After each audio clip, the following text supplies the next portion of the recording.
Halo Wardah Artini, selamat bergabung.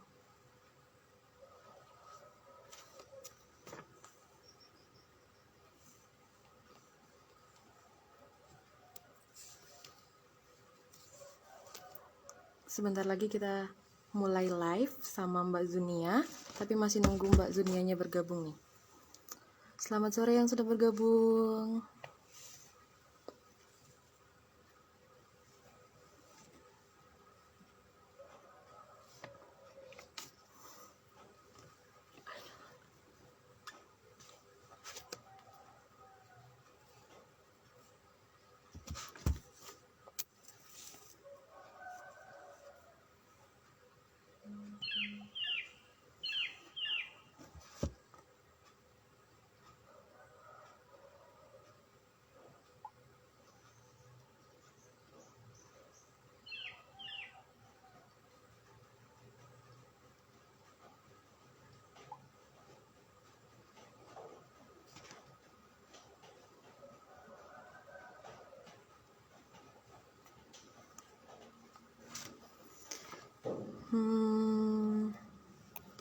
Kedengaran nggak sih suaranya?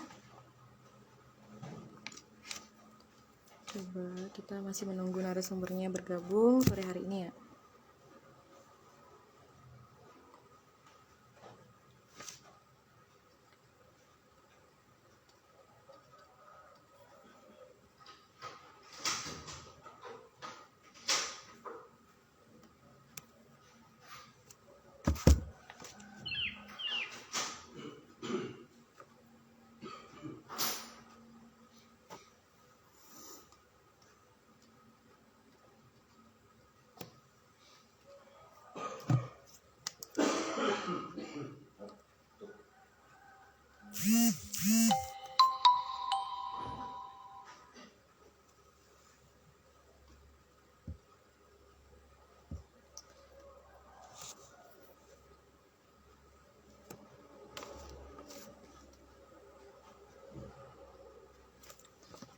Halo yang sudah bergabung, selamat sore. Sambil menunggu narasumbernya bergabung, nah ini Mbak Zunianya udah bergabung. Boleh siapkan pertanyaan ya untuk kegiatan kita sore hari ini. Kita gabung dulu. Mbak Zunia.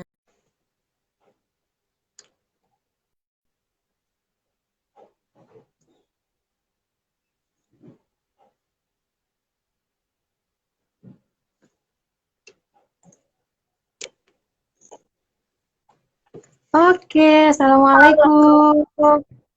Waalaikumsalam warahmatullahi wabarakatuh. Kabar nih Mbak Zunia? Alhamdulillah, Mbak Rizky. Ya, benar sekali. Kita sambil nunggu yang bergabung nih.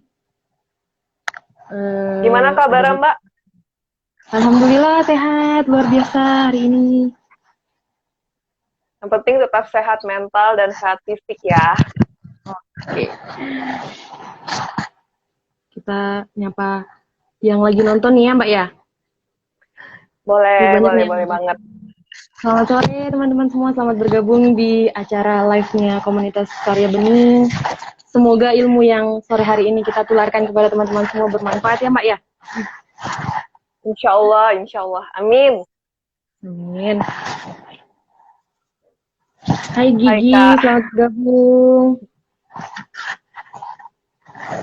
Mungkin karena lagi pada sholat asar kali Kak ya. Jadi masih lagi prepare. Oke. Baiklah, kita mulai kali ya Mbak ya. Sambil menunggu, siapa tahu masih menyiapkan pertanyaan nih teman-teman yang lain. Boleh. Oke. Baiklah, assalamualaikum warahmatullahi wabarakatuh. Waalaikumsalam. Selamat sore sahabat Kokening semua.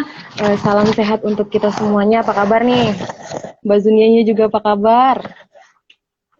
Baik, luar biasa hari ini. Apalagi weekend ya. Jadi harus, karena udah libur, hari ini harus tetap semangat. Oh iya, sebelum kita memperkenalkan narasumber kita sore hari ini, saya dulu nih yang memperkenalkan diri karena ceritanya saya yang akan membawakan acara. Iya. Oke teman-teman Boleh, semua, boleh. perkenalkan Rizky Widyastuti, biasanya dipanggil dengan Rizky. Nah, sore hari ini kita mau berbincang-bincang hangat nih dengan narasumber kita, kayaknya kece abis nih. Yaitu Mbak Zunia ya. Zunia Friska Zune ya. Azira Namanya Haro kayak kereta Wasni api ya, Mbak. Iya, panjang Namanya banget kayak ya. Bener nggak sih sebutan Pamit. saya? Zunea Fariska Aziza Haro Uasni. Oke, berarti salah ya. Ada yang perlu dikoreksi nih. Tapi Nah, biasanya kalau yang udah akrab manggilnya Ceci aja, Mbak. ke Ceci, jadi mau dipanggil Ceci atau Zunia? Ceci aja. Oke, biar kita lebih akrab ya, sama teman-teman yang lain Ya. juga. Oke, nah sore hari ini kita mau membahas nih bagaimana cara menyikapi insecure dengan menumbuhkan confidence ya Mbak ya. Ya. Nah, tapi sebelumnya saya mau memperkenalkan dulu kalau Mbak Zunia ini adalah seorang psikolog yang saat ini sedang melanjutkan studi atau kuliah S2 di Universitas Indonesia. Universitas Islam Indonesia. Iya. Oke. Wah, keren ya. Nanti salah alamat, Mbak. Betul. Keren ya, berarti bisa menjadi inspirasi nih untuk teman-teman yang mungkin mager belajar gitu ya. Saya juga kadang ngerasa butuh recharge untuk ini sih Mbak, untuk diri. Kalau misalnya lagi mager, lagi apa, nggak apa-apa. Tapi yang penting jangan kelamaan magernya. Habis itu bangkit lagi. Oke. Baiklah kalau begitu, alhamdulillah Mbak Zunianya baik, teman-teman yang lain juga kabarnya baik. Nah, boleh nih memperkenalkan sedikit kepada sahabat semua terkait latar belakang, pendidikan, dan aktivitas Mbak Cece-nya pada saat ini. Oke, halo, suara saya udah kedengaran jelas, Mbak? Kedengaran sekali. Oke. Selamat sore, sahabat Kokaning semuanya. Semoga hari ini sahabat Kokaning yang ada di rumah, yang mungkin lagi ada keperluan, lagi ada di jalan, sehat terus, baik sehat fisik dan sehat mental. Perkenalkan, nama saya Zunea, tapi biasa dipanggil Ceci, jadi biar lebih akrab panggil Ceci aja ya, kita SKSD aja gitu. Iya, itu harus. Oke Mbak, terus saya saat ini berprofesi sebagai seorang mahasiswi dari jurusan Magister Psikologi Profesi konsentrasi bidang klinis. Wow. Jadi yang kalau misalnya kayak di TV-TV gitu ya Mbak, ada psikolog, misalnya nih ada kasus tentang, mohon maaf, misalnya ada tentang bully atau tentang apapun itu, terus ditanya tentang psikolog. Nah, biasanya sih kalau nggak psikolog klinis, psikolog pendidikan yang menguraikan fenomena tersebut. Seperti itu. Terus aktivitas saya hari ini, saat ini ya, saya saat ini sedang menjalani perkuliahan. Alhamdulillah sudah menyelesaikan tesis, sekarang tinggal menuju ke praktik profesi psikologi atau biasanya kayak disebut koasnya psikologi lah, kayak gitu. Wah, selamat dong kalau begitu, selamat dan tetap semangat. Amin, amin. Oke, itu aja kali ya Mbak? Atau ada lagi nomor rumah, nomor RT, nomor RW? Mana tahu selainnya nanti gitu kan. Itu aja dulu Mbak.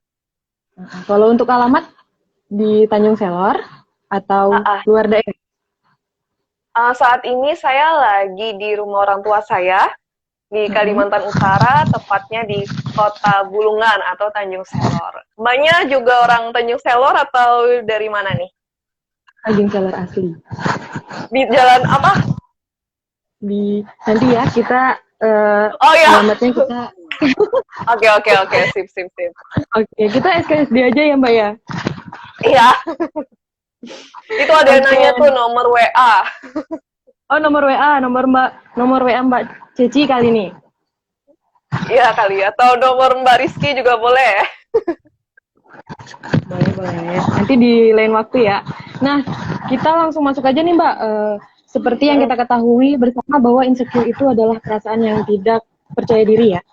Yang timbul pada diri kita sehingga menimbulkan rasa yang tidak nyaman, rasa khawatir, dan rendah diri, cemas, dan lain-lainnya. Nah, apakah insecure itu merupakan suatu kelemahan atau kekurangan, dan mengapa seseorang tumbuh rasa insecure? Selain itu, ada nggak sih dampak kesehatan mental? Silakan, Mbak. Oke, sebelum kita bahas lebih lanjut, kita diskusi lebih lanjut tentang insecure, timbul satu pertanyaan nih. Apakah sahabat-sahabat semua di sini pernah merasakan malu atau gugup ketika berbicara di depan umum? Atau mungkin pernah merasa dirinya tidak secantik atau tidak setampan selebgram atau artis-artis yang ada di media sosial maupun di media lainnya. Apakah pernah seperti itu? Kalau dari Mbak Rizky, pernah nggak ngerasa kayak gitu? Pernah dong. Pernah ya? Pernah banget. Oke. Pernah banget. Oke. Jadi sebenarnya insecure itu ada di dalam diri setiap manusia dan itu hal yang sangat normal, hal yang sangat wajar.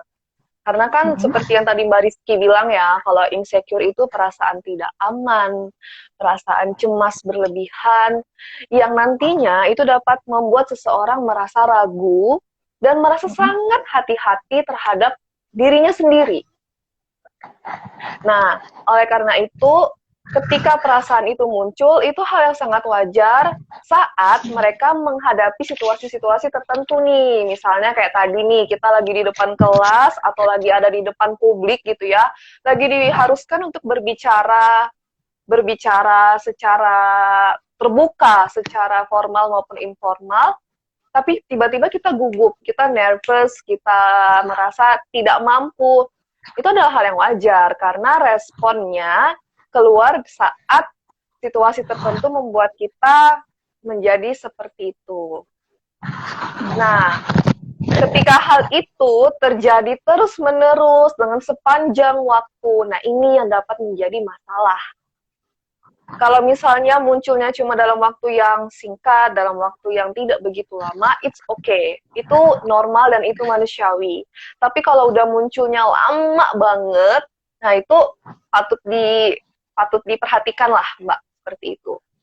Nah, ketika ditanyakan nih, apakah insecure ini suatu kekurangan atau bukan? Jadi, ketika orang merasakan insecure, dia akan merasakan dirinya tuh selalu kurang.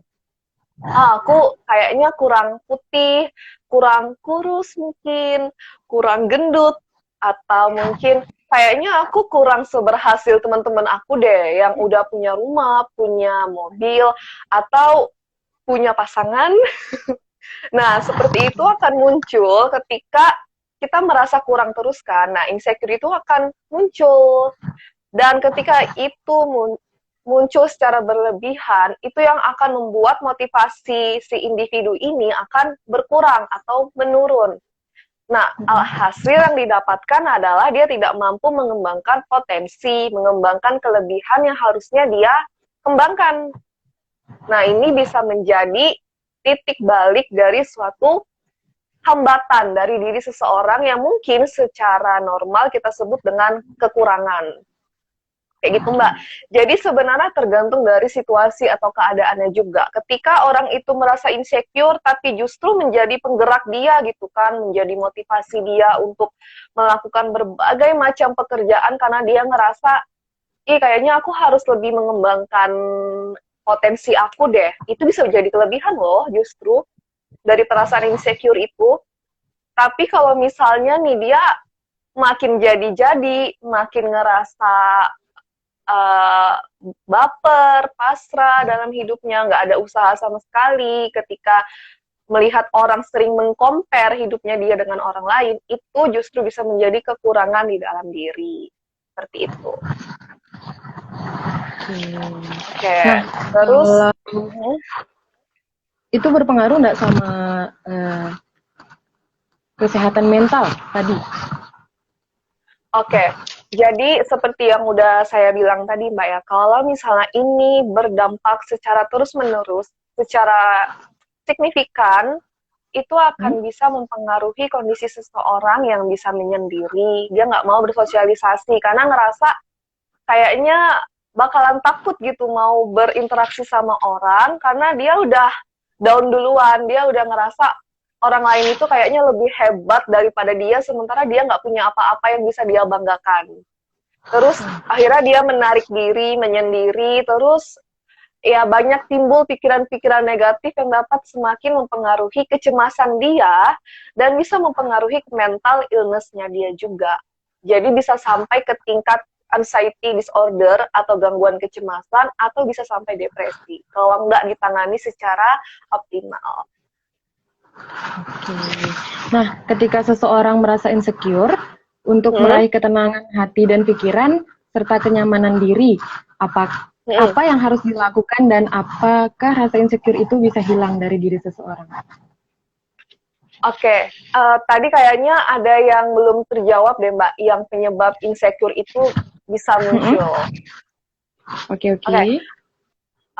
Kalau misalnya kita telusuri lebih jauh ya, apa sih yang menyebabkan insecure ini muncul, bisa berkembang di dalam diri seseorang, itu ada beberapa hal.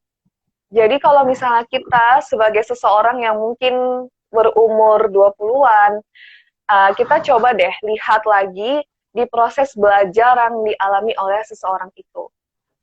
Sebelumnya, saya mau kasih gambaran dulu nih. Pada saat kita lahir, kita masih menjadi bayi yang suci, bersih, nggak ada sama sekali coretan ya Mbak ya, kayak kertas putih gitu ya. Belum ada tercoret sama sekali. Nah itu kita nggak ada sama sekali perasaan atau emosi yang negatif di dalam tubuh kita kalau misalnya memang dari masa pranatal atau masa kandungan juga aman-aman aja gitu Mbak. Tapi ketika kita lahir, terus kita udah mulai memasuki proses awal-awal kehidupan dari umur 1 sampai 5 tahun dan seterusnya, akan ada namanya proses belajar. Jadi kenapa insecure itu bisa muncul? Karena seseorang itu belajar dari proses-proses kehidupannya dia. Mungkin ketika dia melihat tayangan televisi, dia melihat ada standar kecantikan tertentu yang mungkin tidak sesuai dengan dirinya yang dia punya saat ini. Sehingga dia ngerasa, kok aku nggak sama ya kayak orang di TV itu. Sementara orang-orang bilang yang di TV itu lebih bagus, lebih baik, sementara aku enggak. Kayak gitu kan. Itu bisa muncul insecure yang bisa berpengaruh ke dewasanya dia atau ke kehidupan selanjutnya. Atau proses belajar yang lain nih, misalnya kita pada saat sekolah, atau pada saat kuliah, atau pada saat kerja, kita punya pengalaman-pengalaman yang negatif, pengalaman-pengalaman buruk saat kita berbicara, sehingga membuat kita ngerasa kayak nggak bisa gitu ngomong di depan publik, nggak bisa ngomong di depan banyak orang karena punya pengalaman dari perlakuan negatif orang. Nah, hal-hal itu yang bisa mempengaruhi seseorang punya ingatan dalam alam bawah sadar dia, sehingga ngerasa nggak berani buat ngelakuin sesuatu di hal-hal berikutnya gitu. Atau ada juga peristiwa traumatis, Mbak. Jadi kalau misalnya kita menghadapi situasi yang benar-benar menyakitkan, benar-benar membuat kita nggak berdaya, yang membuat kita kayak ngerasa aku kayak hopeless gitu, nggak bisa ngelakuin apa-apa lagi karena peristiwa itu. Nah itu juga bisa memunculkan insecure di dalam diri seseorang karena dia ngerasa dirinya nggak pantas untuk mendapatkan kebahagiaan atau kesenangan kayak gitu. Atau ada lagi namanya pikiran atau percakapan negatif. Jadi insecure ini lahir dari adanya berbagai macam kritik di dalam diri kita, Mbak. Sering nggak sih kita kritikin diri kita sendiri? Sering banget ya. Dikit-dikit, kok aku beda sama yang lain. Ya bener Mbak, misalnya kita nih lagi abis ngerjain sesuatu gitu, abis ngerjain hal yang memang diharuskan untuk dikerjakan, kita ternyata nggak sesuai harapan, atau kita nggak berhasil seoptimal mungkin, ya kujuk-kujuk kita nyalahin siapa, kalau bukan diri kita. Biasanya kita bakalan langsung nyalahin diri kita kan, kayak, ih kok aku nggak bisa ya, ih kamu sih kayak gini, ih kamu sih lambat banget, ih kamu sih error atau apa kayak gitu. Nah kalau misalnya kayak gitu, itu tuh juga secara nggak langsung membuat pikiran-pikiran yang ada di dalam diri kita itu semakin penuh dengan kritik-kritik tersebut dan membuat kita insecure.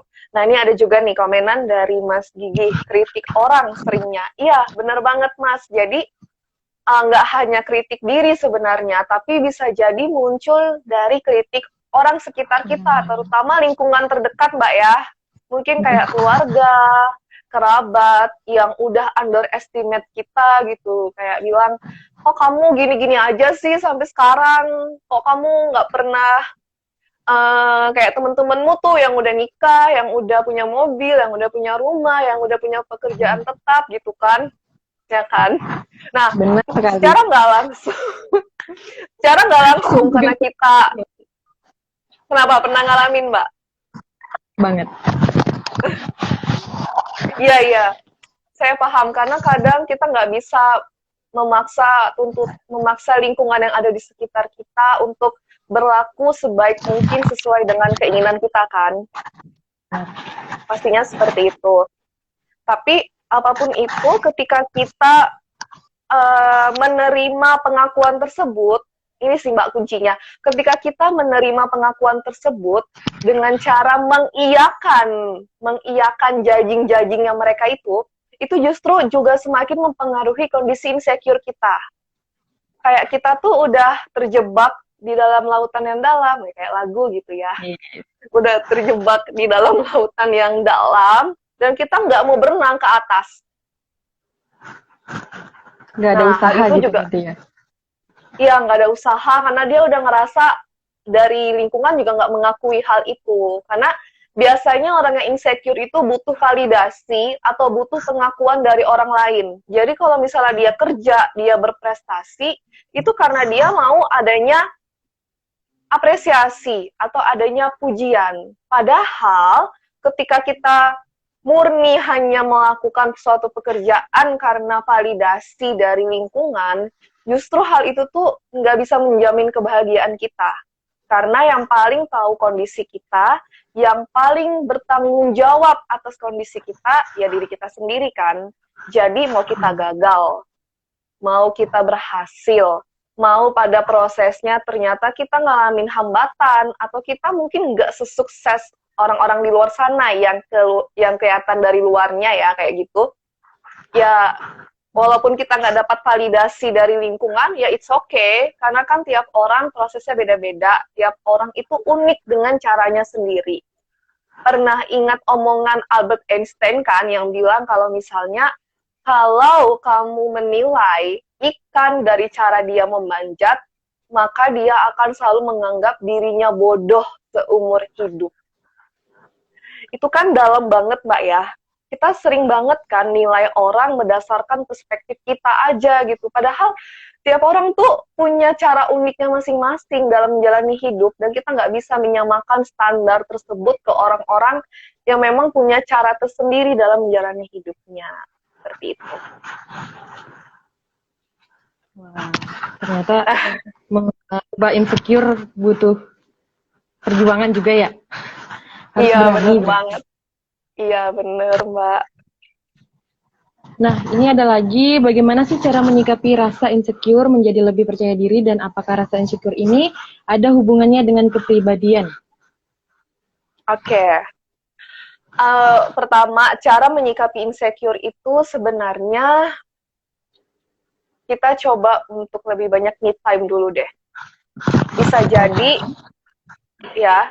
jadi kenapa kita gampang banget menjudge, melabel, menilai diri kita itu rendah daripada orang lain, tidak berharga daripada orang lain, atau justru kita kayak lebih mudah meng-compare diri kita gitu ya. Kayaknya aku bakalan bisa nggak ya diterima sama orang ketika ada dia yang lebih keren, ada dia yang lebih hebat. Bisa nggak ya? Kayak gitu. Atau kita gampangnya compare-nya, apakah aku bakalan tetap terlihat baik ketika ada orang yang lebih baik daripada aku? Misalnya kayak gitu ya. Nah, kita tuh sering banget kayak gitu loh secara nggak langsung di diri kita. Kita tuh kayak terlalu kompetitif dengan orang lain, padahal harusnya yang menjadi kompetitif itu adalah diri kita sendiri dengan kita yang masa lalu. Kalau misalnya kita mau meng-compare diri kita nih, harusnya kita meng-compare dengan diri kita yang di masa lalu. Kayaknya aku sebaik dulu atau sebaik sekarang, daripada meng-compare apakah aku sebaik dengan dia yang lebih baik daripada aku, itu nggak akan ada habisnya. Jadi, kalau misalnya ditanya, gimana sih caranya kita bisa tenang dan keluar dari zona insecure? Coba deh ajak me time diri kamu. Coba deh lebih banyak mawas diri, lebih banyak evaluasi diri, dan tanyakan sebenarnya apa sih penyebab dari insecure yang muncul secara pribadi dalam diri kita. Jadi kalau misalnya nih kita ngerasa insecure, kita perlu banget tahu apa yang menyebabkan hal itu muncul. Perlu banget tahu. Kalau misalnya kita sudah tahu, kita akan lebih mudah untuk menyikapinya. Kadang kita kayak ngerasa ngelakuin sesuatu yang mungkin ini bisa menyelesaikan permasalahan, tapi belum tentu sesuai gitu. Jadi kita perlu banget tahu penyebabnya apa supaya gampang menyikapinya. Nah, kalau misalnya sudah tahu nih penyebabnya apa, yang utama juga adalah motivasi. Ini hal yang paling penting nih dilakukan. Karena kalau misalnya ada motivasi di dalam diri orang, itu tuh kayak jadi batu loncatan gitu loh, Mbak. Jadi, motivasinya dia juga perlu kita lihat dulu ya. Maksudnya motivasinya dia ini apakah untuk menyenangkan orang lain, di mana dia ngerasa butuh banget pujian, atau memang motivasinya dia mau menyenangkan dirinya dulu dan menyenangkan orang lain. Kalau misalnya motivasinya nih udah bener, udah match dengan dirinya sendiri, itu bakalan lebih mudah menjalani kehidupannya dia dan mengembangkan potensi yang ada di dalam dirinya. Kayak gitu. Dan perlu banget kita mencari lingkungan yang bisa membangkitkan motivasi kita. Kita perlu banget cari social support atau orang-orang yang mungkin bisa membuat kita tuh lebih semangat gitu. Maksudnya kayak lebih mendorong dan mendukung kita menjadi orang yang lebih produktif lagi.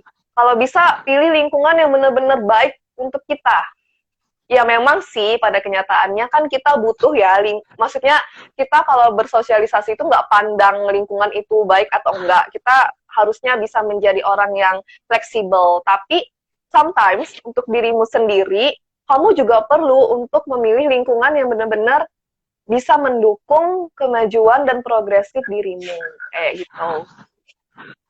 Dan yang tadi, menumbuhkan kepercayaan diri ya. Menumbuhkan kepercayaan diri itu sebenarnya tiap orang tuh pasti punya proses dan cara sendiri nih. Tapi kalau misalnya ditanya, gimana sih cara numbuhin kepercayaan diri kita? Gampang banget. Coba kita lihat nih, kekurangan kita apa, kelebihan kita apa. Justru kenapa kita bisa merasa insecure, karena kita hanya berfokus pada kekurangan kita. Tapi kita nggak pernah tanyakan ke diri kita, kelebihan kita tuh apa sih? Bisa jadi kelebihan kita itu ternyata pintar masak, atau pintar nyetir mobil, atau pintar nge-translatein ahli bahasa, atau yang lainnya. Daripada kita hanya berfokus pada kekurangan kita. Bisa jadi orang yang ternyata pendiam, atau mungkin dia nggak bisa public speaking yang baik gitu ya, tapi ternyata kelebihannya dia tepat waktu, disiplin, terus dalam memberikan solusi selalu baik gitu. Kan bisa jadi kayak gitu tuh. Nah, jadi kita coba fokus dan ingat lagi nih kelebihan kita apa, dan kekurangan kita sikapi dengan semakin memperbaiki dan meningkatkan potensi yang ada di dalam diri kita. Sehingga kepercayaan diri kita tuh muncul tanpa harus ada validasi atau pengakuan dari orang lain. Yang penting diri kita senang dengan jalan kita sendiri. Kayak gitu. Oke, lanjut nih. Oke. Bisakah berikan tips dan motivasi bagi kita semua agar tidak insecure dan tumbuh rasa percaya diri dalam menjalani aktivitas sehari-hari? Aduh, sebenarnya Mbak ya, kalau misalnya disuruh untuk memberikan tips atau motivasi, saya pengen jujur-jujuran juga nih. Karena tadi kan saya udah jelasin ya, kalau misalnya manusia itu pastilah ngerasakan insecure. Saya sendiri pun juga ngerasa sometimes ngerasa di satu kondisi tertentu ngerasa insecure, ngerasa takut, ngerasa cemas. Tapi bedanya mungkin karena saya sudah tahu sedikit ilmunya, sedikit gimana caranya menyikapi, hal itu tuh bakalan lebih mudah bagi saya gitu untuk bisa mengendalikan semua itu. Nah, kalaupun misalnya ditanya, apa sih tips dan motivasi yang bisa diberikan untuk kita dalam menghadapi perasaan insecure itu satu, Mbak. Mungkin saja kita lebih coba untuk mencintai diri kita sendiri, peduli sama diri kita sendiri, dengan cara lebih menghargai apa yang kita punya, dengan cara melihat apa yang sudah diberikan dan dianugerahkan kepada kita, itu akan better, itu akan lebih baik ketimbang kita hanya berfokus pada kekurangan kita. Kayak gitu.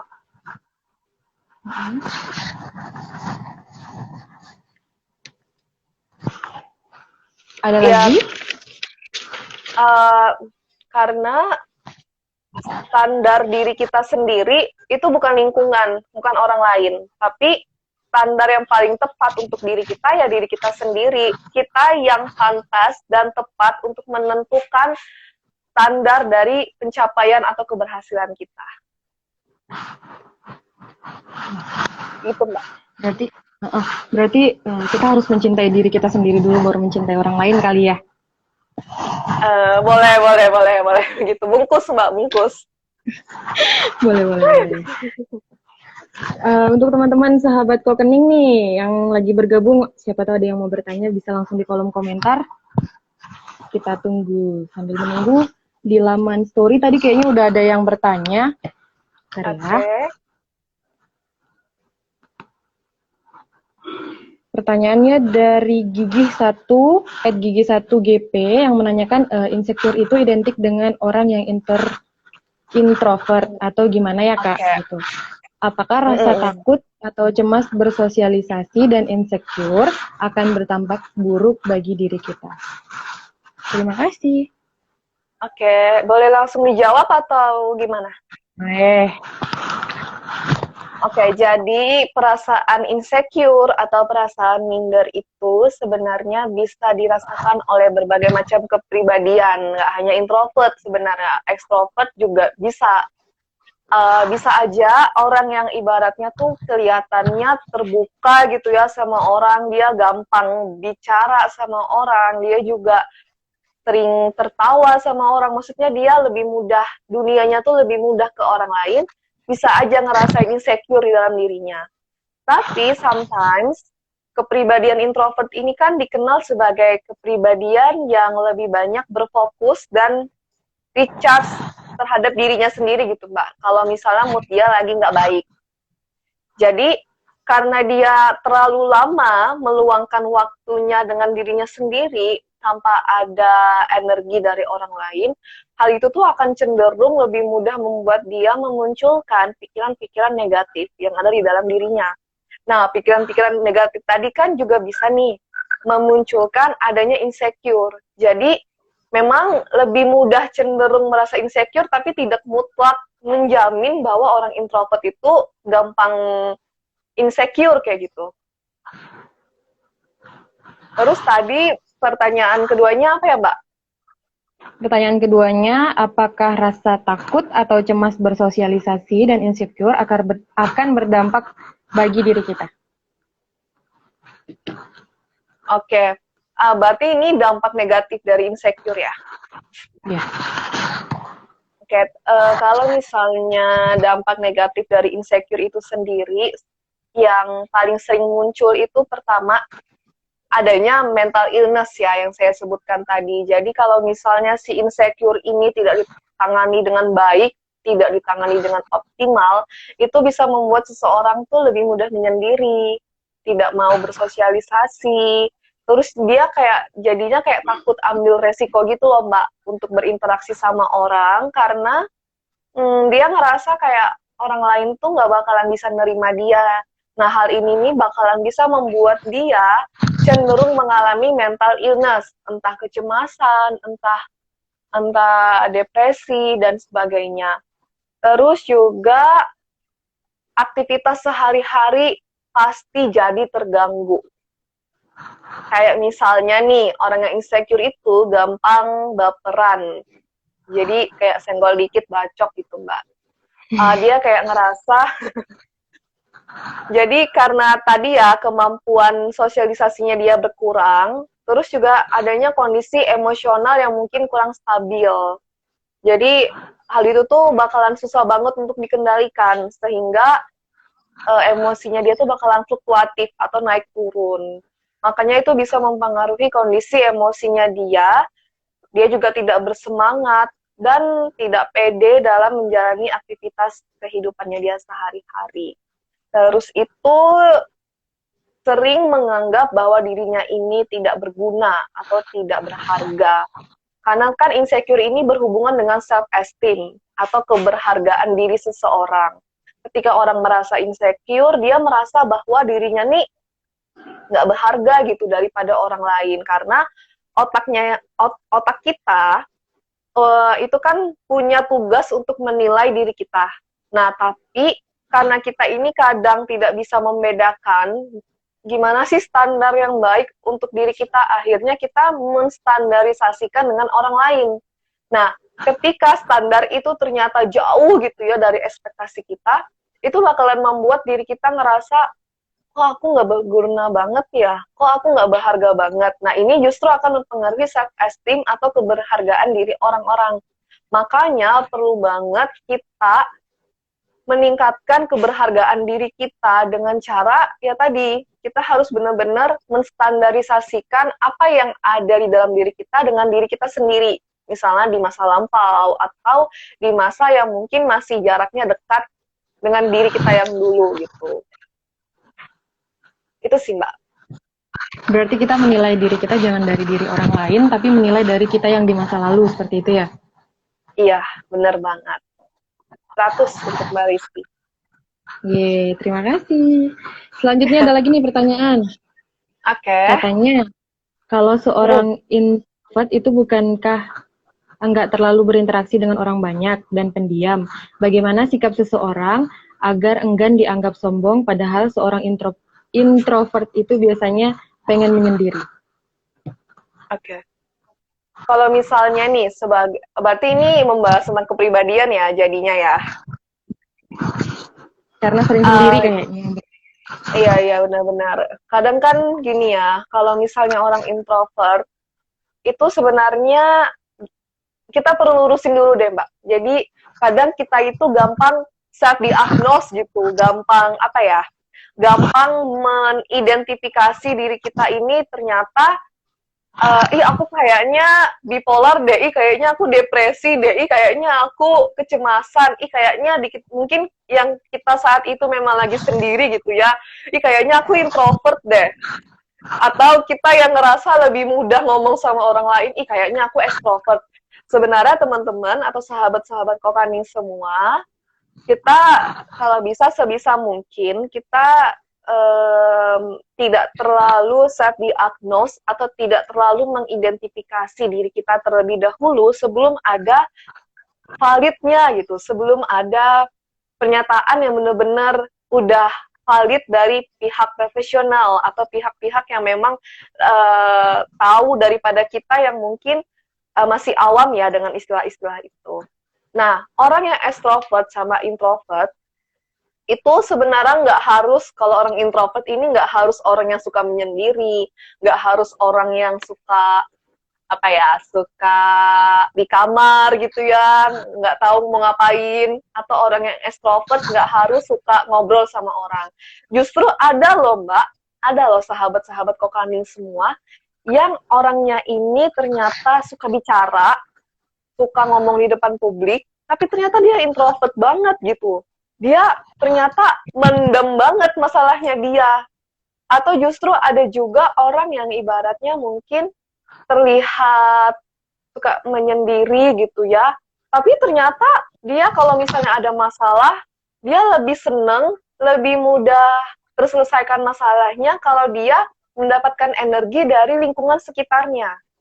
Nah, jadi kalau kita mau memberikan indikator dia introvert atau extrovert, kita memang harus benar-benar mengidentifikasinya entah dari alat tes psikologi atau dari kecenderungan-kecenderungan yang kita baca atau memang dari judgmental pihak profesional.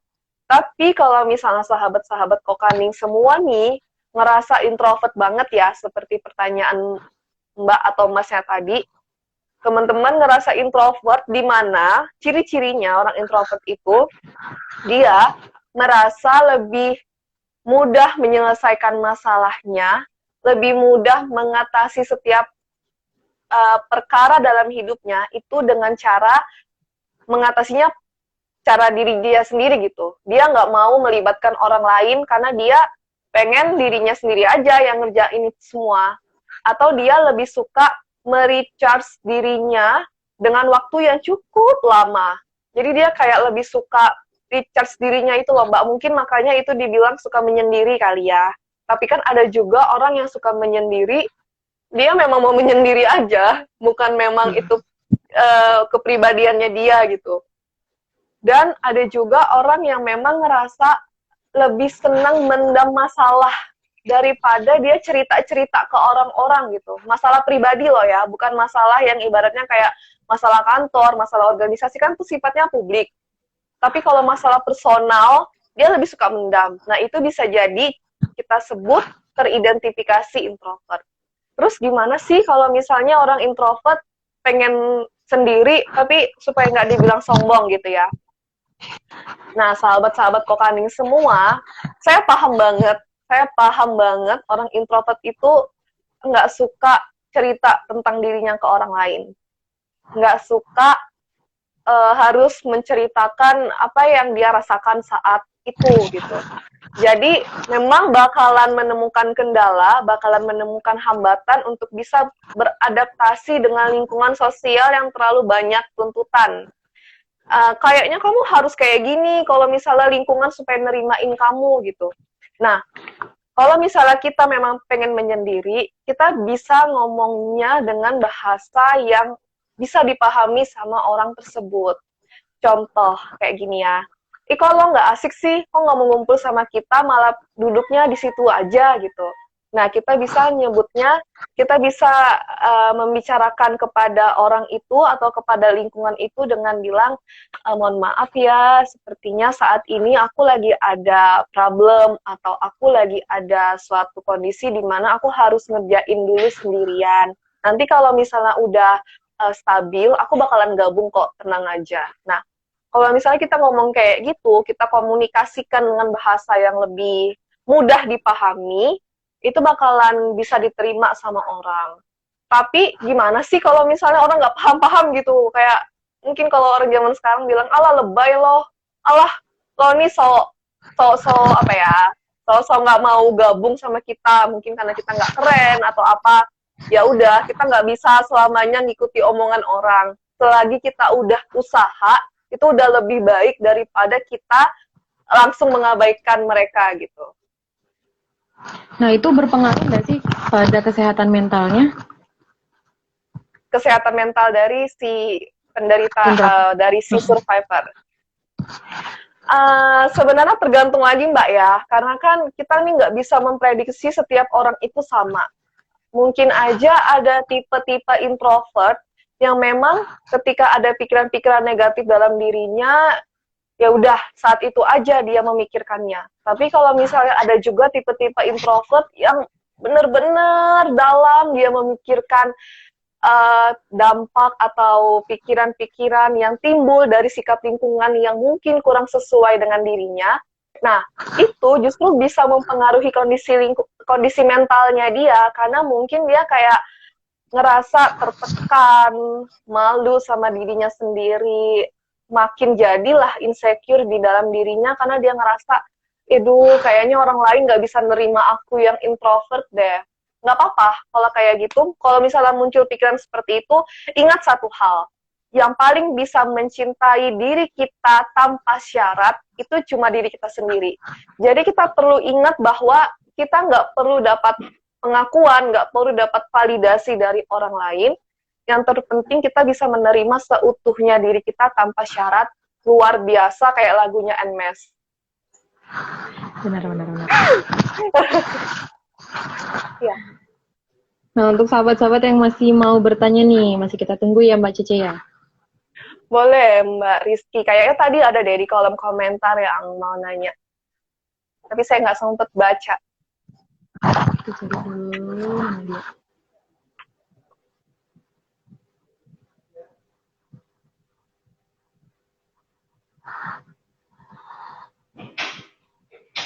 Udah nggak ada nih. Nah, kalau begitu sudah nggak ada yang bertanya, sekarang saya akan bertanya. Aduh, Kesempatan. dikasih nilai nggak? Dikasih nilai nggak kalau benar? Nah, biasanya nih kalau lagi ngumpul bareng teman-teman komunitas, itu kita kayak aktif banget. Sementara ketika di rumah, itu berubah jadi pendiam. Nah, menurut Mbak Ceci, apakah itu termasuk insecure atau memang itu punya kepribadian tersendiri gitu? Kepribadiannya. Oke. Memang ada sometimes ada beberapa orang yang mungkin ketika dia berada di lingkungan terdekat, dia menjadi dirinya sendiri. Atau justru dia tidak menjadi dirinya sendiri gitu. Jadi mungkin karena adanya efek atau faktor keintiman, itu juga bisa mempengaruhi seseorang bisa bersikap gitu Mbak. Ini coba kita bahas pelan-pelan ya. Jadi kalau misalnya nih, kita sama keluarga kita, ternyata sikap yang kita keluarkan itu tidak sesuai pada saat kita di lingkungan yang lebih luas, lebih baru gitu. Coba kita tanyakan dulu nih ke diri kita, mana sih yang paling sesuai dengan diri kita? Apakah memang sebenarnya kita ini tipikal orang yang rame, yang lebay, yang heboh pada saat memang dibutuhkan saja, sebagai topeng atau sebagai perisai kita, atau memang kita termasuk orang yang senang gitu, energinya memang berlebih, energinya memang selalu positif pada saat ada di ruang publik. Nah, kalau misalnya ternyata nih nggak sesuai dengan saat kita di lingkungan terdekat kita, mungkin aja dia ada pengaruhnya dengan keintiman kita dengan keluarga. Kita kayak ngerasa nggak bisa jadi diri kita sendiri gitu pada saat kita bersama keluarga karena kita kurang dekat, kurang rekat bersama keluarga kita. Secara emosional ya, mungkin secara fisik ya kita dekat aja gitu sama mereka, tapi secara emosional kita nggak dapat feel-nya gitu. Tapi pada saat bersama teman, kita ngerasa lebih terpacu. Mungkin karena kita ngerasa orang lain tuh bakalan lebih mudah mengapresiasi kita, lebih mudah menerima kita. Nah, ini perlu kita tanyakan dulu nih ke diri kita. Tapi kalau misalnya ada juga kok Mbak yang ternyata sama keluarganya dekat, nggak ada masalah apa-apa gitu. Maksudnya secara emosional enak aja komunikasinya, tapi pada saat di luar berbeda dengan dia di lingkungan keluarga. Nah, ini ada yang namanya persona atau topeng. Jadi sebenarnya kadang kita tuh pakai topeng, bukan topeng masker ya, tapi maksudnya persona yang memang mewakili kepribadian dia saat dia di luar gitu. Jadi mungkin karena dia punya pengalaman-pengalaman tertentu, karena dia punya perspektif atau asumsi-asumsi tertentu di lingkungan, dia kayak merasa ini adaptasinya dia gitu, bentuk penyesuaian dirinya. Jadi kalau misalnya di lingkungan, kayaknya aku harus pakai topeng ini deh. Kayaknya aku harus pakai topeng yang kayak gitu deh. Jadi kayak menyesuaikan kondisi lingkungan. Ya kembali lagi sih Mbak, apakah ini juga bisa berdampak sama insecure atau enggak? Tergantung, kalau misalnya dia ngelakuin itu semua hanya untuk mendapatkan validasi atau pengakuan dari orang luar, supaya dapat pujian, supaya pure banget, murni banget, dapat apresiasi aja gitu. Supaya dia tuh ngerasa lebih bahagianya dapat selebrasi dari orang-orang, itu insecure. Karena dia ngelakuin sesuatu tuh nggak tulus dari diri dia sendiri. Tapi kalau misalnya dia ngelakuin sesuatu itu memang dari dirinya sendiri, nggak harus dari pujian orang lain, nah itu mungkin bentuk penyesuaian dirinya dia supaya bisa lebih menyesuaikan dengan keadaan lingkungan yang tidak pasti. Kayak gitu. Kadang tuh kalau lagi main sama teman itu ceria banget, tapi giliran sama keluarga tuh kalem banget. Biasanya ada yang Iya, gitu. iya. Biasanya ada kok yang kayak gitu. Banyak malah Mbak, banyak. Karena berasa pada saat main sama teman itu adalah diri saya seperti itu. Iya, paham. Yang penting sih nggak destruktif atau nggak mengganggu ya. Kalau misalnya ternyata sama keluarga kita benar-benar tertutup, kita benar-benar nggak terbuka, tapi sama orang lain kita benar-benar terbuka selebar-lebarnya tanpa ada filterisasi gitu ya. Nah itu perlu diperhatikan lagi, perlu dilihat-lihat lagi gitu. Jangan sampai kita yang dekat dengan keluarga malah jauh, tapi orang yang jauh itu malah dekat. Nah, itu kan perlu dipertanyakan juga. Ada nggak sih tips untuk orang-orang yang mengalami itu? Oke, kalau misalnya ditanya tips supaya kita bisa, maksudnya apa nih? Supaya bisa lebih dekat dengan keluarga, atau supaya nggak pas? Oke, kalau misalnya supaya lebih dekat dengan keluarga, sebenarnya ini panjang banget, Mbak, ya, bahasannya. Karena ini, apa ya, dasar kehidupan gitu keluarga itu. Tapi kalau misalnya mau dijawab singkat, intinya adalah dari kita lahir, dari kita kecil, kan yang paling dekat sama kita itu keluarga. Saya paham sekali, terkadang kita tidak bisa memprediksi kita hidup di keluarga yang seperti apa. Maksudnya, aku kayaknya ngerasa lebih bahagia dapat keluarga yang kayak gini. Atau aku kayaknya pengen deh keluargaku kayak temenku itu tuh, bapaknya baik, sering kasih uang, ibunya baik, bisa jadi teman atau sahabat. Nah, kadang kalau udah kayak gitu kan kita nggak bisa ya ngelakuin apapun. Yang ada kita malah menyalahkan takdir kan. Kenapa sih Tuhan tuh ngasih aku kehidupan di keluarga yang seperti ini. Nah, memang pada prosesnya bakalan ada Mbak fase kayak gitu. Kita bakalan marah, kita bakalan ngerasa tidak menerima kondisi tersebut. Tapi yang penting pada saat kondisi tersebut muncul, setidaknya kita coba untuk mengkomunikasikan, coba untuk usaha, coba untuk mengkoordinasikan apa dulu yang kita rasa.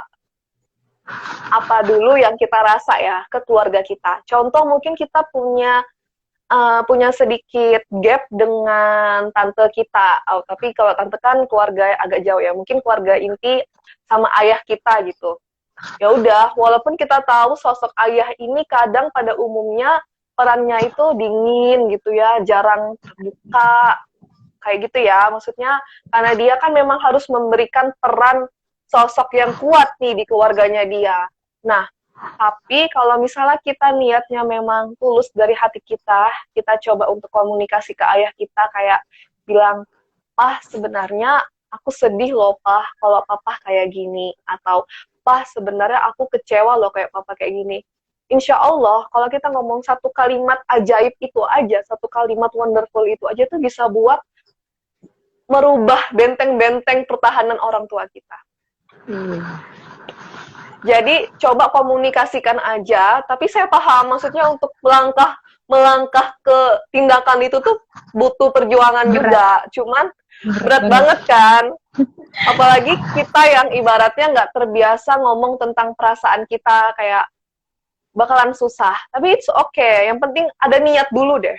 Ada niat untuk memperbaiki semuanya. Kalau udah ada niat aja itu better daripada kita bener-bener kayak nggak mau usaha sama sekali. Gitu. Aduh, goyang.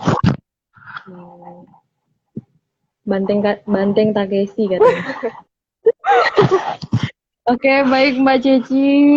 Pertanyaannya juga udah nggak ada nih kayaknya yang lanjut untuk bertanya.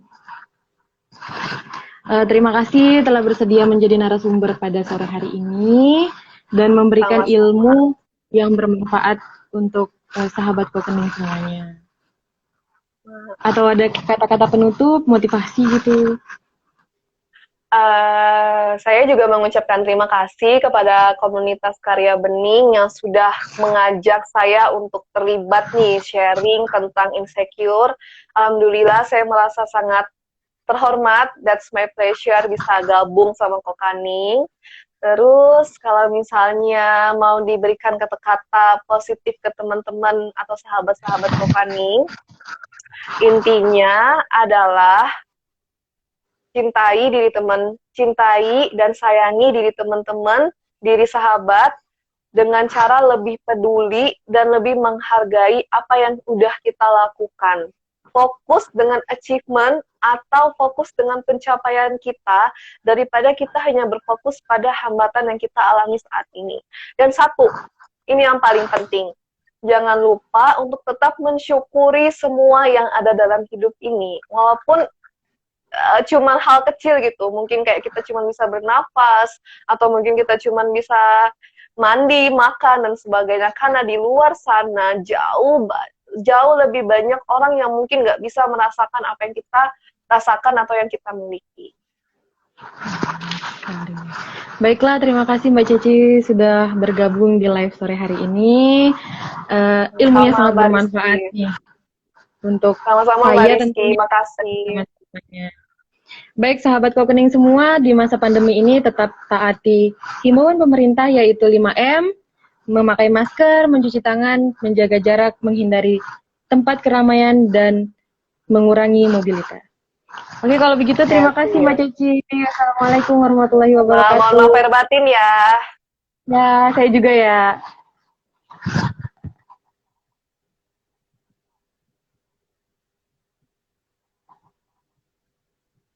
Boleh. Baik sahabat Kokening semua, terima kasih sudah bergabung di live kita dari jam 16.00 sampai jam 17 lewat. Saya Rizky Widya Stuti pamit. Wassalamualaikum warahmatullahi wabarakatuh.